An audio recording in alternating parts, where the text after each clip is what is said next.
What's up, Miniatures Paintbrush Legion, and welcome to another episode of Painting Tutorials.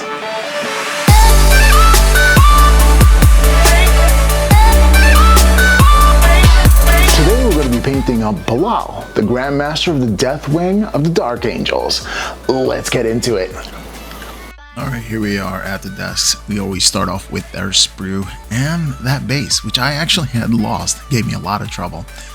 Clipping and scraping comes up next, preparing your miniatures, making sure there's no mold lines. I use this kind of little coil to create lightning sparks, and this camouflage rust to do that base coat. And then some dark forest green from scale 75. We have some Tallard sand from Citadel, and then I started out designing the back piece there. I used this pencil, and I used a lot of experimentation for gold. I haven't really knocked it down to a specific non-metallic gold kind of setting. Although it's kind of weird, I didn't want to make it too gold looking if that's possible, simply because it is cloth and I wanted to give it some kind of different texture to it. I don't know if I did well or not, but hey, you know what? I'm having a lot of fun.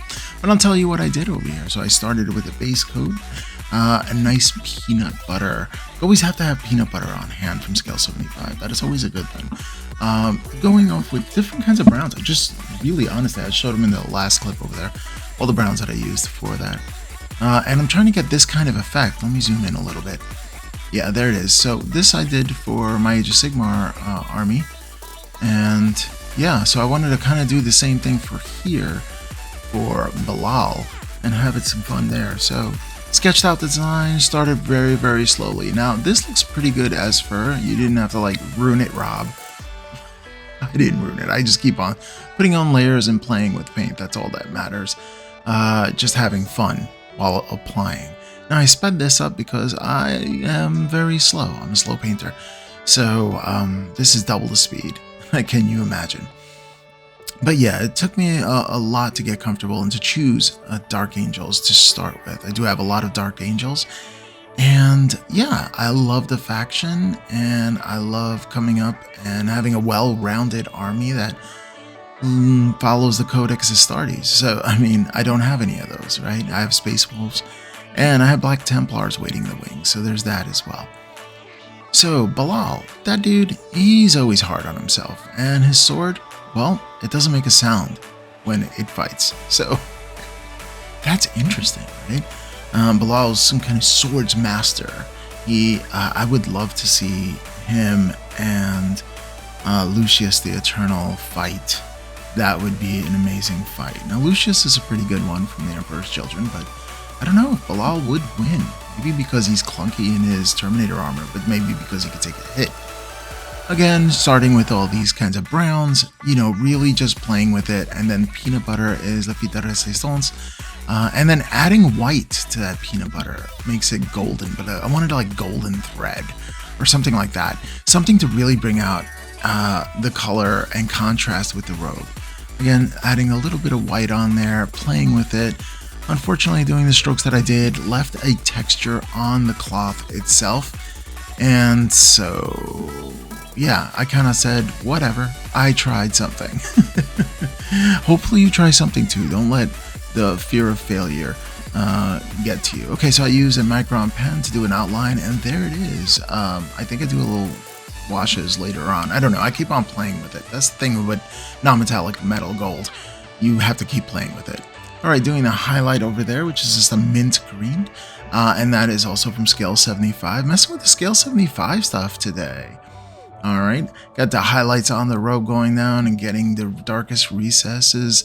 And I'm doing Baltai green, that's the way you pronounce it, as a shade. And I did water that down. Well, not water, but I did let that dilute it with some flow aid. All right, time for the red. And I'm using Mephiston red for the bolter here. Wish I could say this was like a totally easy build, but I used a lot of paints on this one. Simply because, well, I mean, the freehand in the back really took a lot of paint. So, but messing around with red, having that brown undercoat really helped. Here are some leather steps, some more fang ground.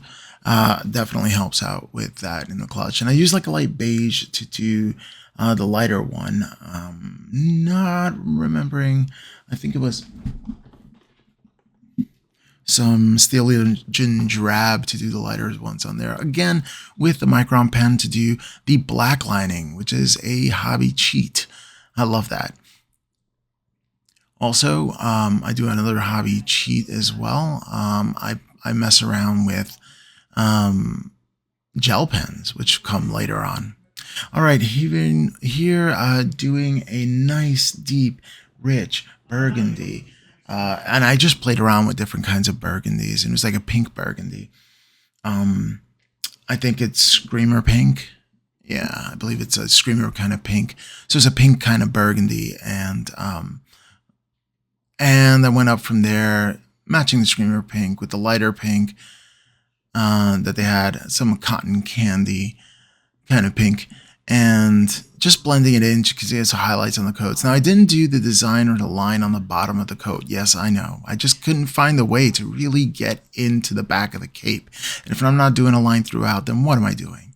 Something I rediscovered is that when you have gray skulls, I didn't know it was just none oil over white. Like, it's so simple, and I never knew that. So, you know, this goes to show no matter how many years you're painting, you're always learning something new, which is incredible in this hobby. I love that. And yeah, I never could figure that out. All right, time to do a little mini shield. That's good to go. This is a little bit of sub-assemblies here, not really my usual sub-assemblies, which is really usually extensive. This time, my airbrush had broke, so I had to use my paintbrush for everything, which is fine with me. It just takes a little longer. That's all it is. But I think it's pretty cool, and I get to practice my brush work, which is super important. All right, going back with some more of Mephiston Red, and I switched it up with Wild Rider Red as well, and I toned it down with Carroburg Crimson. So there's a lot of different steps over there. You can do some Wild Rider Red as well for the ultra highlights. And again, some Screamer Pink, again with the tassels on there. Since I had the paint out, I went to town with it. Let's just put it that way. All right, next up is doing the flames. A lot of wet blending with yellows. We had Wild Rider Red and Evil Gun Scarlet, Mephiston Red for the deepest one, Uriel Yellow, and some bright yellows with it. Wet blending. All right, painting in flesh and using Reikland Flesh Aid. Oh my goodness, you are here to save the day. Thank you, Reikland Flesh Aid. Magic in a bottle. I think so, anyway. You do have to put in some matte medium, so this way it doesn't gloss up on you. But there it is. All right, time for a little roller gel white pen.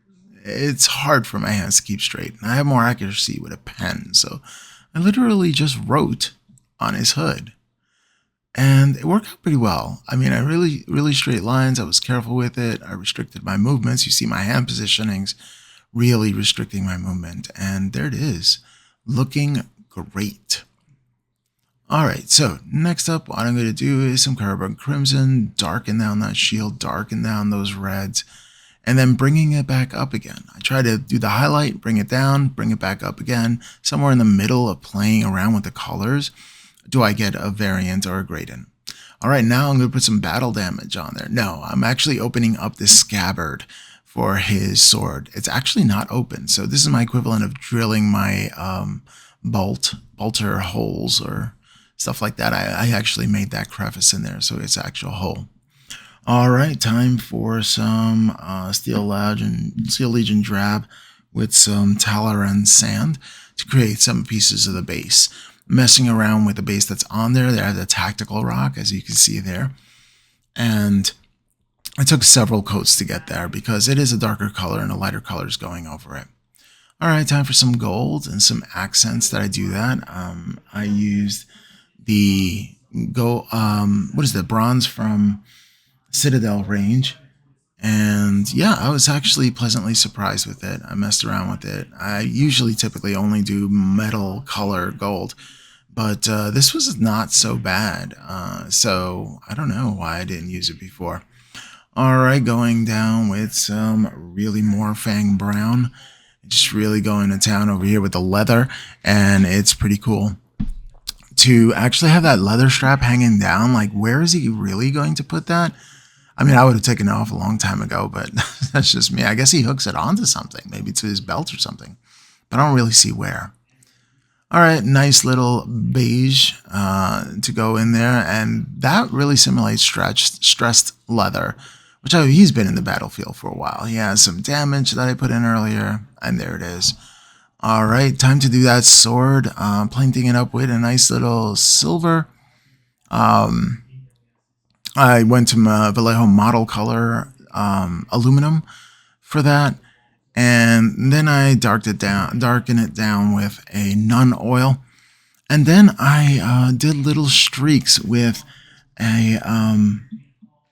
it's a sky blue, which simulated lightning. And I put some of that sky blue also on the lightning streaks over there. I wanted to tell a story that the lightning streaks were actually hitting the metal pole, the rod that the skeleton is on, and setting the ground on fire.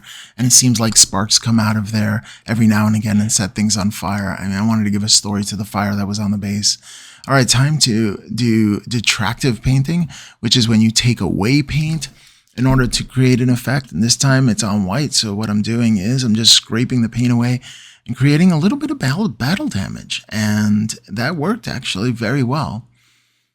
Alrighty, so next up we have some fusion orange. What I'm going to do is put some glow around that fire, because a fire can't exist without exuding light. So we have to make sure that the light is coming in there. So using the fusion orange helps, and then doing a little coat of yellow, Cassandra yellow, really gives and sells the idea of the fire is glowing. All right, time for Tamiya Weathering Master powders, which I found that at a different local hobby store. I think it was Hobbytown, USA. And I'm going to use this like really brown to simulate dirt and dust, because it's always fun when they live in an environment to add some of that environment into the figure itself so it can live there and it looks believable. It doesn't look like they're two separate entities. All right, and I'm going to hit the Cape 2 just a little bit. It really does a great job to simply put some weathering into there. And it's so easy to use. Really, it even comes with the applicator and everything. Look at that. Look at those rich contrasts. I love it. I love it. It came out pretty well, I think. I criticize myself way too much. And if you criticize yourself too much, then stop that. I have to remind myself to stop it. Okay, some gel roller right now. And what I did is put some poster tack down, put down the miniature. And what I'm going to do is draw the outline for the miniature on the base, which I had to take from another base. I think it's Azrael. I ordered new bases because I lost this one. And once you have the outline there, I use wood glue now. Thank you, Jay from Eons of Battle, for this idea. I always used white glue, but wood glue is the bomb. Like, that's even better. And with a little spreader, I put that, or clay shaper, I put the glue where I think it needs to go, make sure it does stay in the line. It's sort of like coloring here, but with glue. And it's interesting. I never thought about it that way, but that's the way it is. So I'm going to decorate this and show you how to decorate this. I'm not going to show you how I painted it because it's fairly just a dry brush. It's not much. So I'm going to put in some gravel, some road gravel. I love the road gravel that I had for when I used to live in Hagerstown. That it really does a great job of simulating like a really rocky, messy background, base. And it does really well for that. And I'm just going to spread the rocks now, again, using the clay shaper to make sure that all the rocks are ending up outside of the zone in which I clearly indicated with the gel roller, and the gel roller pen. And it kind of works. Like, all right, desert sand, just to add some mix to it, so it doesn't appear to be just rocks, and that's it. Yep, and I'm just putting it on top of there. It's a little blurry, sorry for that. All right, and then painting it, and I hand painted it, the primer with a big Crayola brush, and then I went on to painting it. All right, I think it's time for a grand reveal.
Oh, Belial, I'll tell you, my first Dark Angels. And do I have more? Well, of course, I'm like a 40K hoarder. I have plenty more content for the channel. Well, do all the YouTube things for the algorithms to make this channel grow. Paint every miniature to increase at least one skill. And may your backlog get ever smaller. Bye. Take care. See ya.